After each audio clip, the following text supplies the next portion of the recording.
Why so few Americans live in this huge area of the East? Welcome to our channel. Today, we're exploring a fascinating topic, the top 10 reasons why so few Americans live in this huge area of the East. From breathtaking landscapes to remote wilderness, the eastern U.S. offers a diverse array of settings. Yet despite its vastness and potential, many of these areas remain sparsely populated. Stick around as we delve into the key factors influencing this intriguing demographic phenomenon. Don't forget to hit that like button and subscribe for more eye-opening content. Harsh weather conditions. One of the foremost reasons for the sparse population in certain parts of the eastern U.S. is the harsh weather conditions. Areas like the Appalachian region experience severe winters with heavy snowfall and frigid temperatures. These extreme weather conditions can make daily life challenging and costly, deterring potential residents. Additionally, the frequent and intense storms, including hurricanes along the southeastern coast, create an environment where people are hesitant to settle. The unpredictability of the weather not only impacts living conditions but also increases the cost of home maintenance and insurance. Furthermore, harsh weather can limit outdoor activities and affect overall quality of life, making relocation less appealing. How do these extreme weather patterns shape the lifestyles and decisions of those who live in or avoid these regions? Limited economic opportunities. Economic opportunity is a crucial factor influencing population density. Many vast areas of the East, particularly rural regions, suffer from a lack of economic development and job prospects.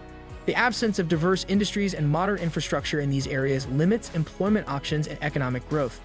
This lack of economic stimulation often leads to lower wages and fewer career opportunities, driving potential residents toward more prosperous regions. The struggle to attract businesses and investment exacerbates this issue, creating a cycle where low economic activity leads to low population density. Additionally, limited economic opportunities contribute to brain drain, where educated and skilled individuals leave for better prospects.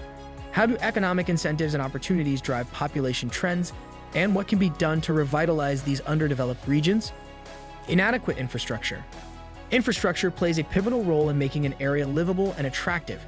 In many large regions of the eastern U.S., the infrastructure is outdated or underdeveloped. Poorly maintained roads, limited access to public transportation, and inadequate healthcare facilities can make living in these areas inconvenient and less appealing. The lack of modern amenities and efficient services discourages people from settling there, opting instead for areas with better infrastructure and quality of life. Additionally, inadequate infrastructure can hinder economic development and limit access to education and healthcare, further deterring potential residents. Investing in infrastructure improvements is essential for enhancing livability and attracting new residents. What steps are being taken to upgrade infrastructure in these less populated regions, and how might these changes influence future population trends? Isolation and remoteness. A sense of isolation and remoteness in many parts of the eastern U.S. can be a significant deterrent for potential residents. Areas that are geographically isolated, such as parts of the Adirondacks or the deep Appalachian Mountains, offer limited access to social and cultural amenities. This isolation can lead to a sense of disconnection from the broader community and culture, making these regions less desirable for those who value proximity to urban centers and social opportunities. The challenge of maintaining a balance between solitude and access to modern conveniences often influences people's decisions on where to live. Furthermore, isolation can affect mental health and well-being, as the lack of social interaction and recreational opportunities can lead to feelings of loneliness. How does isolation impact the quality of life and the attractiveness of living in these remote areas? Environmental challenges. Environmental challenges such as frequent flooding, dense vegetation, and rugged terrain also play a role in the sparse population of certain eastern areas. Regions prone to frequent flooding or with difficult terrain can present significant obstacles for construction, agriculture, and daily living. These environmental issues not only affect the safety and usability of land, but also the long-term sustainability of living there.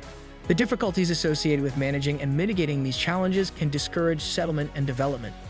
Additionally, environmental hazards can lead to increased costs for property insurance and maintenance, further deterring potential residents. What strategies are being employed to address these environmental challenges, and how do they impact the viability of these regions for potential residents? Declining rural population. The decline in rural populations across the U.S. is another factor contributing to the low density in certain eastern areas. As urban areas expand and offer more amenities and job opportunities, rural regions experience a steady outflow of residents seeking better living conditions and career prospects. This migration trend exacerbates the population decline in these large areas, leaving behind a smaller and older demographic. The decline of essential services and economic activity in rural regions further accelerates this trend, making it increasingly difficult for these areas to attract new residents. Additionally, the lack of investment in rural areas can lead to deteriorating infrastructure and declining quality of life, compounding the challenges faced by these communities. How does the shift from rural to urban living impact population distribution, and what measures can be taken to revitalize rural communities? High property taxes and cost of living. In some eastern regions, particularly those with limited economic growth, high property taxes and cost of living can be a significant deterrent.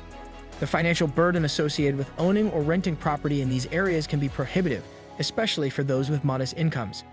Additionally, the cost of maintaining homes in areas with challenging weather conditions can further inflate living expenses. These financial factors make it difficult for many potential residents to consider relocating to or investing in these regions. Moreover, high living costs can lead to decreased disposable income, affecting overall quality of life and further deterring potential movers.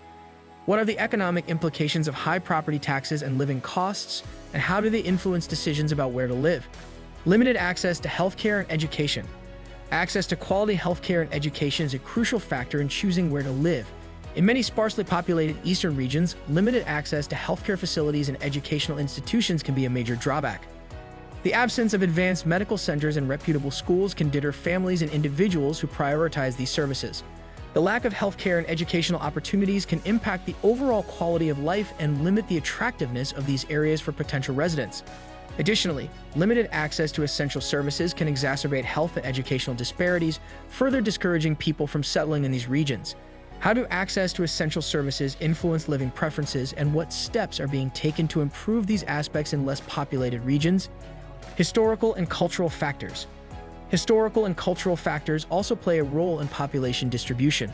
Some areas of the eastern U.S. have historical legacies of economic decline or social challenges that have shaped their current demographic profiles.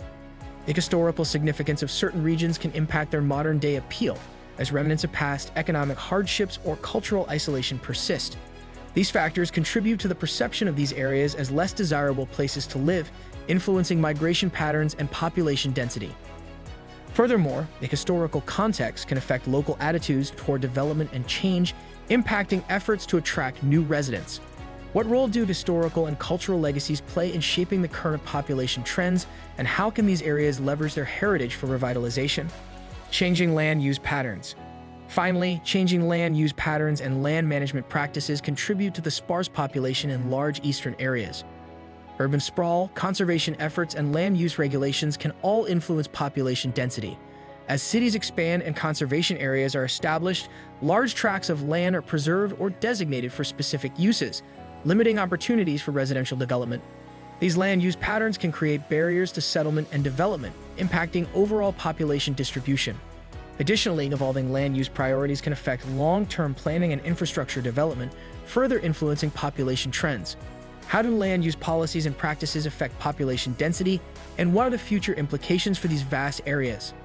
Thanks for watching. If you found this video interesting, please give us a thumbs up and subscribe to our channel. Stay tuned for more exciting content and updates right here on YouTube.